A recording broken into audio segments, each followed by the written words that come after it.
நாகரீகம் எனும் குடிலில் ஏறி வசிக்கத் தொடங்கும் முன் ஒலிகள் அரைக்கூவல்களாய் வடிவம் பெற துவங்கிய காலம் தொட்டு கல் தோன்றி மண் தோன்றா காலத்தில் முன் தோன்றிய மூத்த மொழி நம் அன்னை தமிழ் மொழி.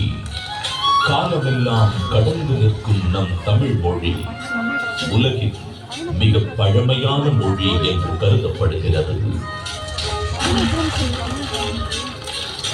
மொழிகளுக்கெல்லாம் தாய்மொழியாக திகழ்ந்து தமிழரின் வரலாறு, வாழ்வியல், அறம், மாண்பு மற்றும் கலாச்சாரத்தின் அடையாளமாக விழுந்து வரும் அன்னை தமிழ் மொழியின் தொன்மையை அதன் பண்பாடு, இலக்கியம், சிற்பக்கலை, ஓவியக்கலை, கட்டிடக்கலை மற்றும் கல்வெட்டுகளில் காண முடிகிறது.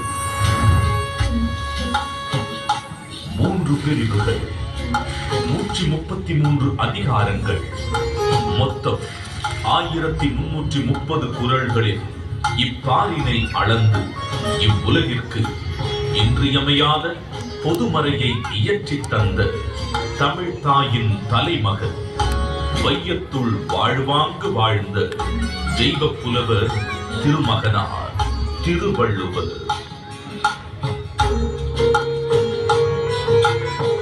ஐயன் வள்ளுவனின் பிறந்த வருடம் தமிழக அரசால் கிமு 31 என்று வழங்கப்படுகின்றது.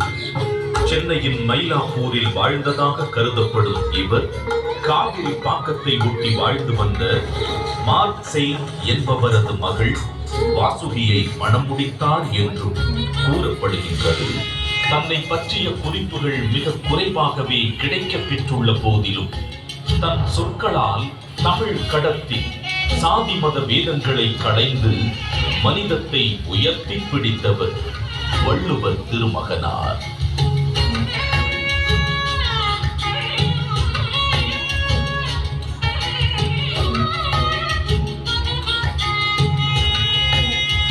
சுமார் 2000 ஆண்டுகள் பழமையான சங்க இலக்கியத்தில் 11 கீழ்கணக்கு நூல்களில் ஒன்றான திருக்குறளை தமிழ் மொழியின் தலை சிறந்த நீதி நூல்களில் ஒன்றென கூறலாம். 1.5 அடியில் 7 சொற்களில் மட்டுமே கொண்டு எழுதப்பட்டு ரத்தின சுருக்கமாக, அதே நேரத்தில் மிக ஆழமான கருத்துக்களை வெளிப்படுத்தும் நூலாக, மிகச்சிறிய வார்த்தைகளில் மிகப்பெரிய தத்துவங்களை அடக்கியுள்ள நூலாக இருக்கும் திருக்குறள் இன்றும் அது பகுத்தளிக்கும் நெறிமுறைகளுக்காகவும் அது வழங்கக்கூடிய பகுத்தறிவிற்காகவும் தமிழர்கள் மட்டுமல்லாது பல்வேறு மக்களாலும் விரும்பி போற்றப்படுகிறது.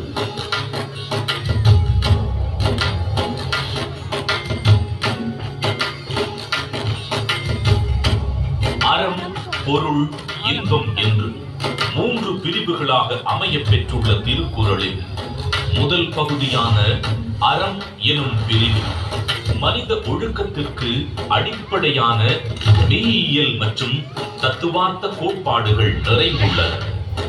உதாரணத்திற்கு, காலத்தினார் செய்த நன்றி சிறிதெனினும் ஞாலத்தின் மானப் பெரிது எனும் குறள் ஒருவர் செய்யும் உதவி மிகச் சிறியதாக இருந்தாலும் அதை தக்க காலத்தில் செய்தால் அது இவ்வுலகை விட பெரியது என்று கூறுவதன் மூலம் நட்பின் மேன்மையையும் உதவி செய்வதன் முக்கியத்துவத்தையும் எடுத்துரைக்கிறது.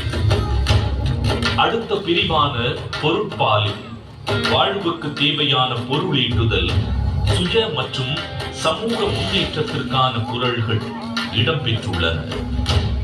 உதாரணத்திற்கு, கற்க கசடர கற்பவை கற்றபின் நிற்க அதற்கு தக எனும் குறளில் கல்வியின் முக்கியத்துவம், கல்லாமையின் தீங்கு, பொருள் கூர்ந்து கற்றல், அதன் பின் அறவழி நடத்தல் போன்ற எக்காலத்திற்கும் பயன் பெறும் கூறுகள் இடம்பெற்றுள்ளன.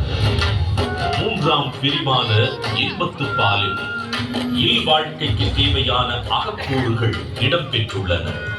உதாரணத்திற்கு, உடம்பொடு உயிரிடை எண்ணமற்றன, மடந்தையொடு எம்மிடை நட்பு எனும் குறள் உடலும் உயிரும் பிரியாமல் ஒன்றாக இருப்பது போல இல்லற வாழ்க்கையில் இருப்போர் ஒன்றாக இருத்தல் வேண்டும் என்ற பொருளுடன் காதலின் சிறப்பையும் இல்வாழ்வின் மேன்மையையும் உணர்த்துகிறது.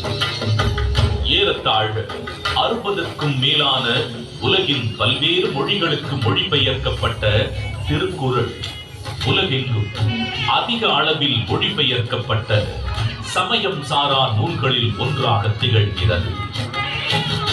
திருக்குறளின் இலக்கிய வடிவமும் பொருளடக்கமும் அதன் செம்மொழி தன்மையை வெளிப்படுத்துவதுடன் உலக இலக்கியத்தின் ஒரு மாபெரும் ஆவணமாகவும் விளங்கி தமிழின் தொன்மையையும் தமிழர்களின் பெருமையையும் இப்புவியெல்லாம் கொண்டு சேர்த்துள்ளது.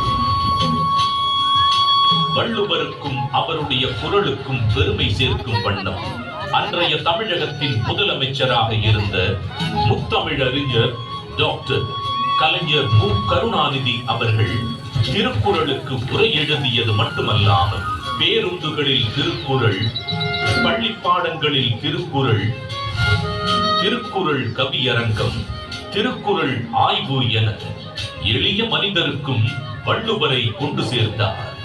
அவரது புகழை நிலைநாட்டும் விதமாக 1975 தொடங்கி பல இன்னல்களுக்கு பின்னர் 2000ஆம் ஆண்டு குமரி முனையில் 133 அடி உயரமுள்ள திருவள்ளுவர் கற்சிலையை திறந்து வைத்தார். இதைத் தொடர்ந்து குமரியில் உள்ள திருவள்ளுவர் சிலையின் வெள்ளி விழாவை முன்னிட்டு விவேகானந்தர் பாறை, வள்ளுவர் சிலை இவ்விரண்டையும் இணைக்கும் விதம் சுமார் 250 அடி நீளமுள்ள கண்ணாடி பாலம் தமிழக முதல்வர் மு. க. ஸ்டாலின் அவர்களால் திறக்கப்பட்டது. இந்தியாவின் முதல் கடல் மேல் கட்டப்பட்ட கண்ணாடி பாலம் இது என்பது வள்ளுவருக்கு மற்றும் ஒரு மணிமுடி.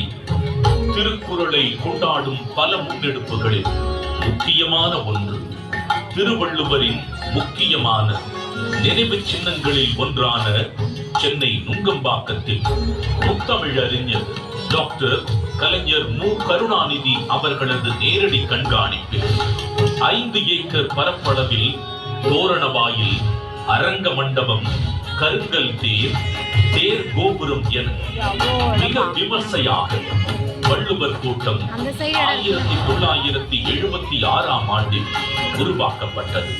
தமிழர்களின் பாரம்பரிய கட்டிடக்கலைகளின் அடிப்படையில் அமைக்கப்பட்டுள்ள வள்ளுவர் கூட்டம் வள்ளுவருக்கு புகழ் சேர்க்கும் இடமாகவும் தமிழ் மொழி சார்ந்த பல பண்பாட்டு நிகழ்வுகள் நடைபெறும் இடமாகவும் திகழ்கிறது. ஒரு குறிப்பிட்ட காலத்திற்கோ அல்லது ஒரு குறிப்பிட்ட இனத்திற்கோ என்றில்லாமல் யாதும் ஊரே என எல்லா நாட்டவருக்கும் ஆகச் சிறந்த அறநூலாக விளங்கும் சமத்துவ நூலா திருக்குறள் கரைகள் தாண்டி கண்டங்கள் கடந்து மனிதர்களின் இருள் சூழ்ந்த இடங்களில் ஒளி வீசி அறவழியை காட்டுகிறது. தமிழர்களின் பெருமையை பாரினில் உயர்த்தி பிடித்திருக்கும் திருக்குறள் வள்ளுவர் நம் தமிழ் அன்னைக்கு சூட்டியிருக்கும் மாட்சிக்குரிய மணிமகுடம்.